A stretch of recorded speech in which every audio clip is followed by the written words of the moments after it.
A lot of this isn't going to make sense to you, and I'm sorry about that. I'm just going to start at the beginning, with the house.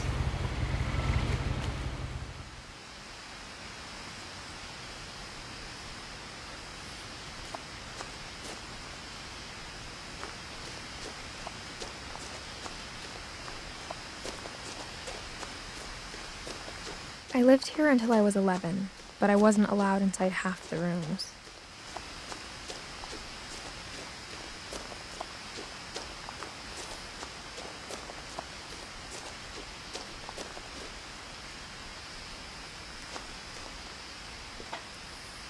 Inside the mailbox were bills from 7 years ago, marked urgent, open immediately.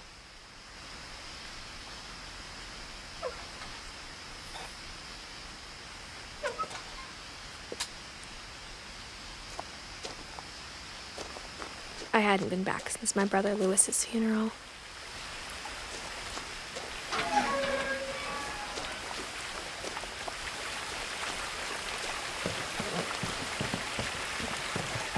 In her will, my mother left me a key, but didn't tell me what it unlocked.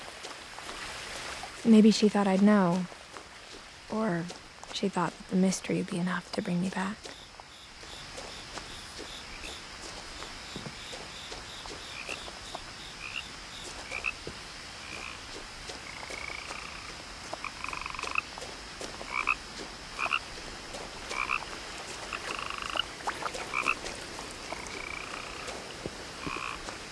The truth is, even after I inherited the house, I never thought I'd come back to it.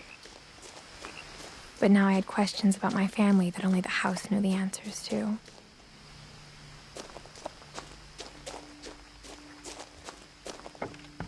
The woods around the house have always been uncomfortably silent, as if they're about to say something but never do.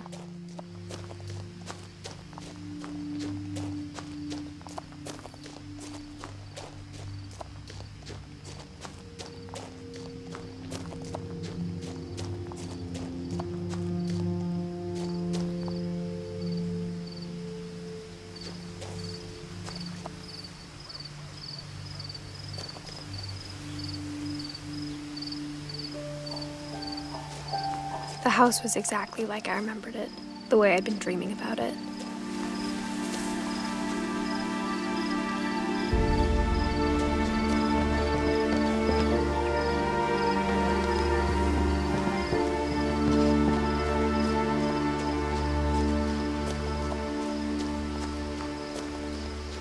As a child, the house made me uncomfortable in a way I couldn't put into words.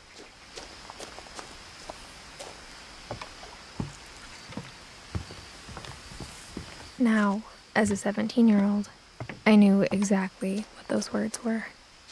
I was afraid of the house.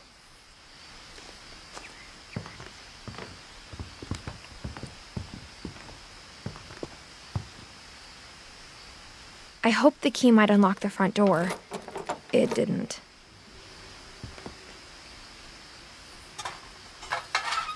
Looking in, I felt like the house itself had been waiting for me.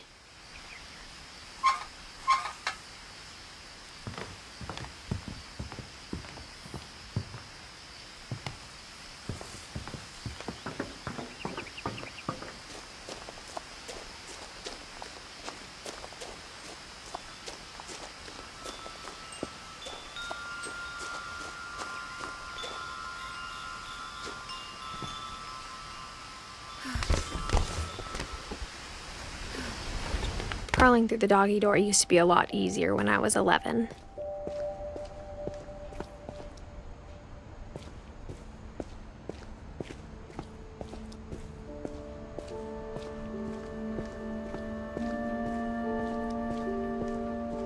For the first time in years,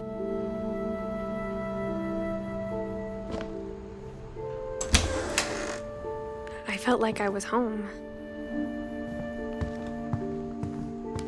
But instead of a family, there were just memories of one.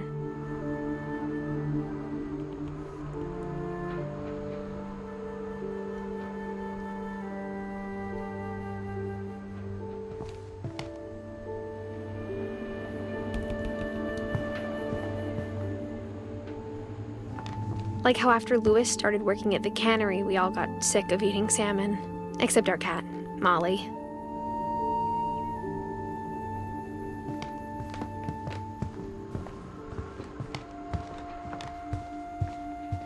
The table was still a wreck from the night we left. It was like a bomb had gone off, killing everyone but sparing the furniture.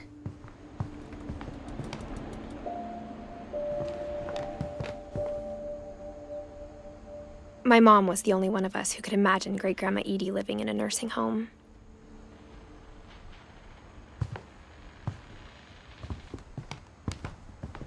Nothing in the house looked abnormal. There was just too much of it, like a smile with too many teeth. Even the fireplace had a story. Edie told me the bricks came from the original house, after it sank.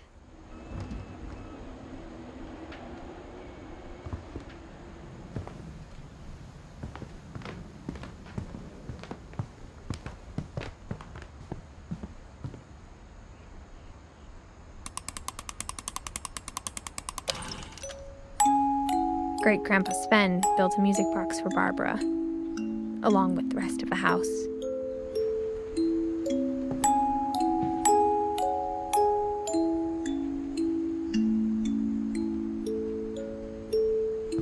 Mom always told me to stay out of the basement, so I wasn't too surprised when the key didn't fit.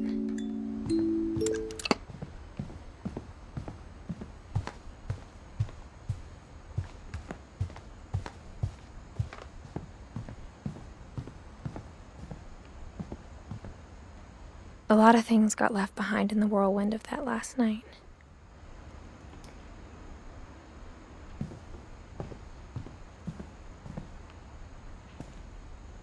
After Milton disappeared, Mom sealed up all the bedrooms. Then Edie retaliated and drilled peepholes.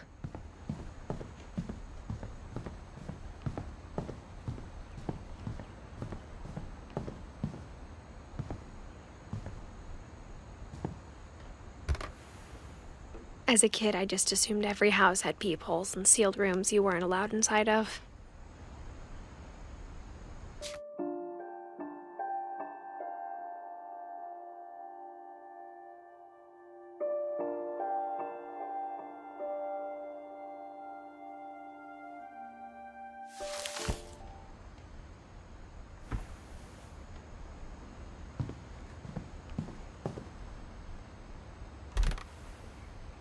The last time I was in Edith Sr.'s room, I was 10 and she was painting my portrait.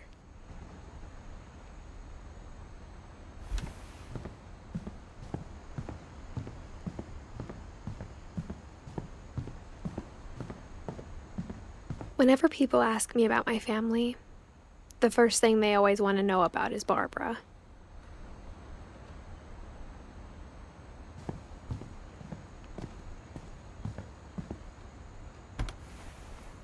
Barbara was a child star for 2 years, until America grew out of it.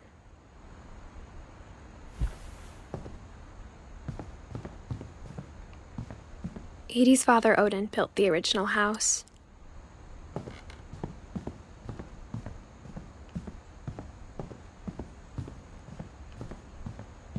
I spent a lot of time playing in Great Uncle Walter's room. I think my mom sometimes regretted not sealing it up.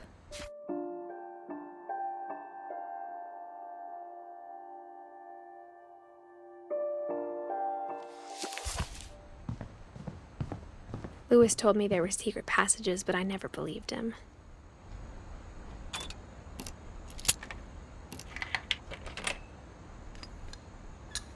Turns out, my mom was really good at keeping secrets. Now it was time to find out what my mom had been afraid of.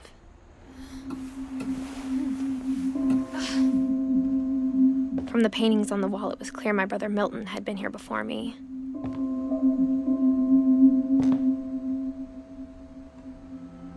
Reading this, maybe it sounds like I had a plan, but I had no idea what was behind that door.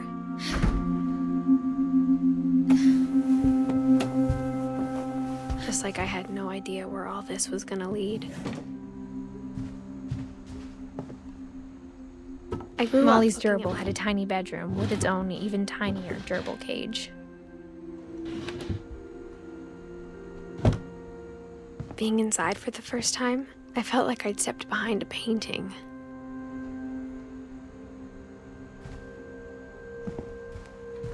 I got the sense Edie had spent a lot of time here.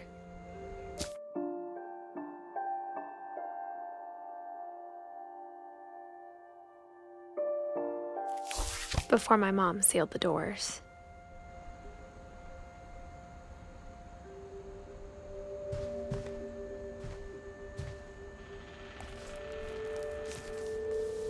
December 13th, 1947.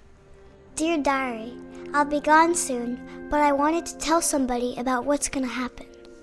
It started when Mom sent me to bed without dinner. I woke up and I was starving, so I looked around for something to eat. My Halloween candy was all gone. The gerbil food was dry, but I didn't mind it.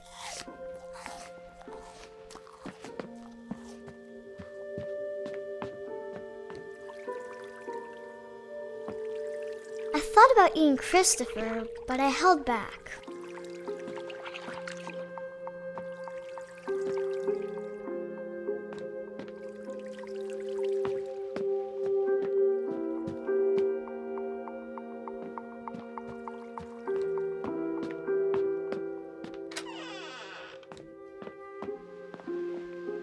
I kept eating and eating.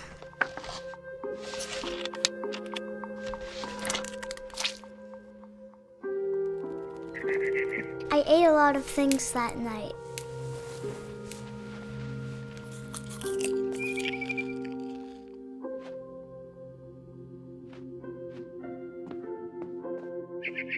Then I heard chirping outside my window. It was a barn swallow going back to her nest. I reached out for her.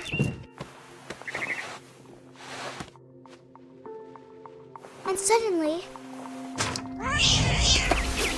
I was a cat.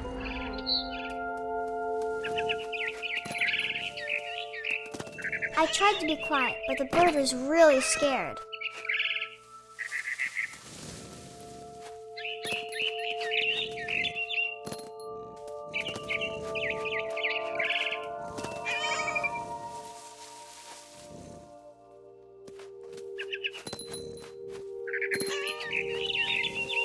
I jumped and I almost got her. I could tell she was getting really tired. Now I was up in the big tree. I promised Dad I wouldn't climb it anymore. All I cared about was eating that mama bird. I gobbled her up.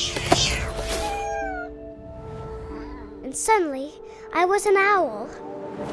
First, all I heard was the wind. Then I heard little teeth nibbling in the grass.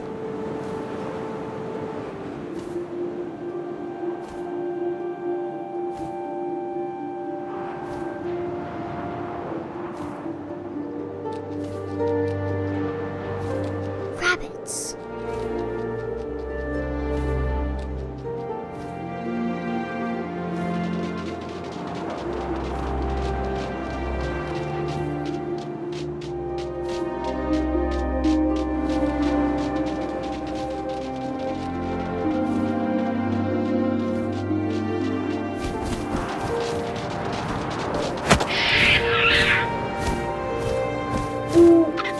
I imagined his face looking up and seeing mine through my talons.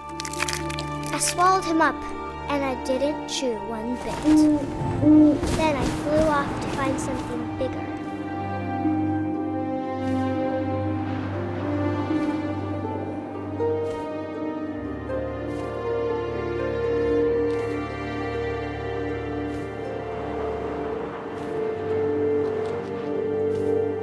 A mama rabbit.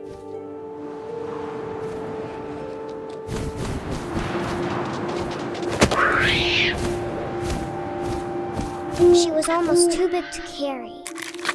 I started choking, but I couldn't stop eating.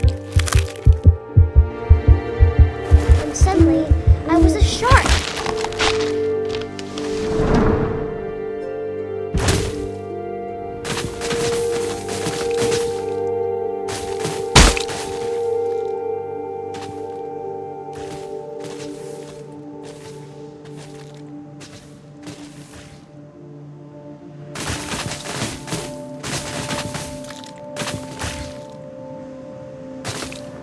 I rolled off a cliff and into the ocean. Now, I was hungrier than ever.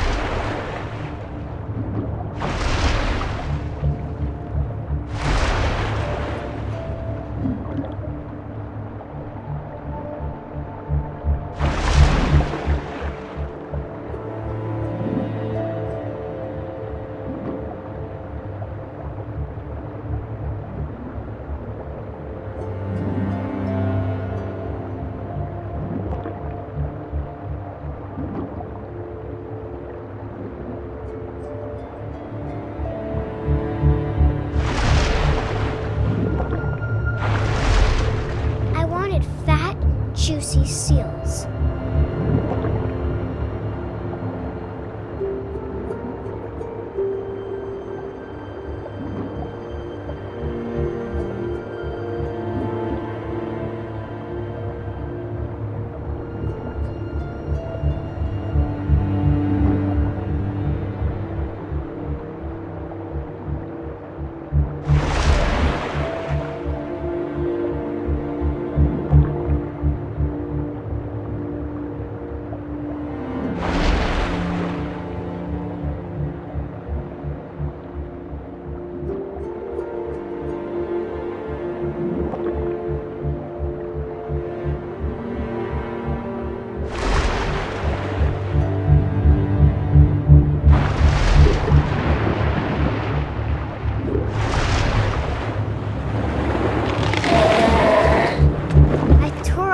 Flipper, and it tasted really good.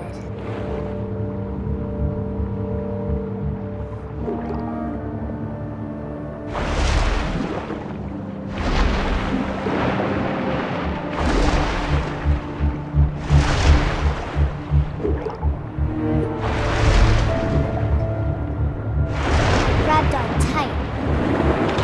When I was so hungry, I jumped out of the water. When I opened my eyes, everything had changed.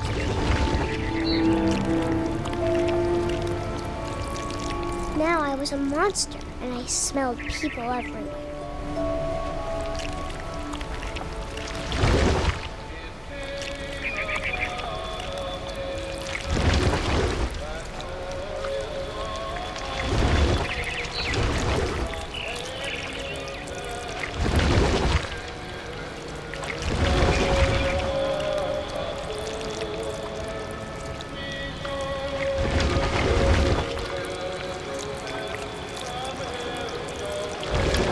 I was big and moved real quiet.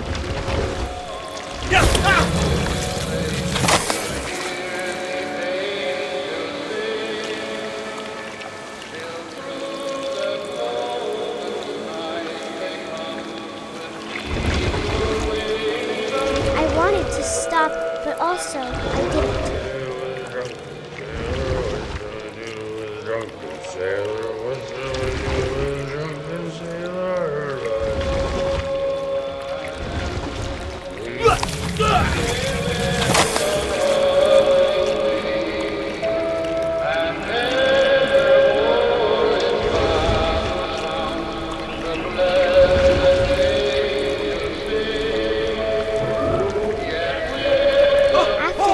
Passenger, I was still hungry. And to cross the water, I smelled something new. Something I had to have, so I swam towards it.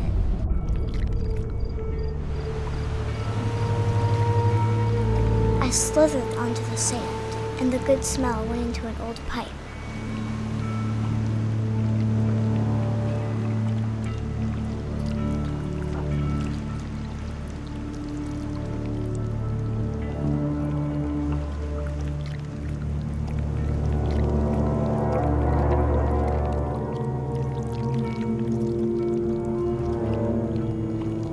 I got closer and closer.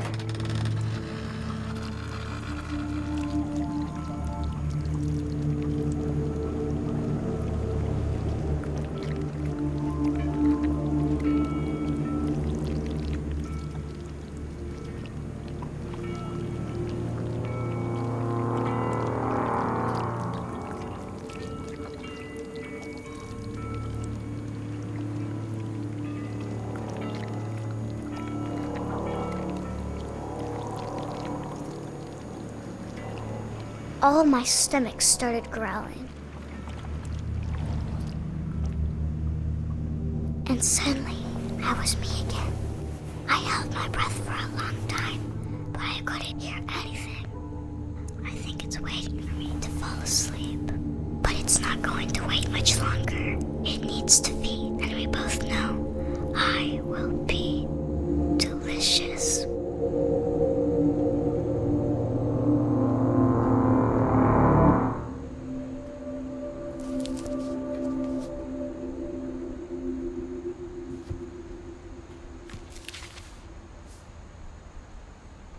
I'm not sure if I believed all of that, but I'm sure Edie would have.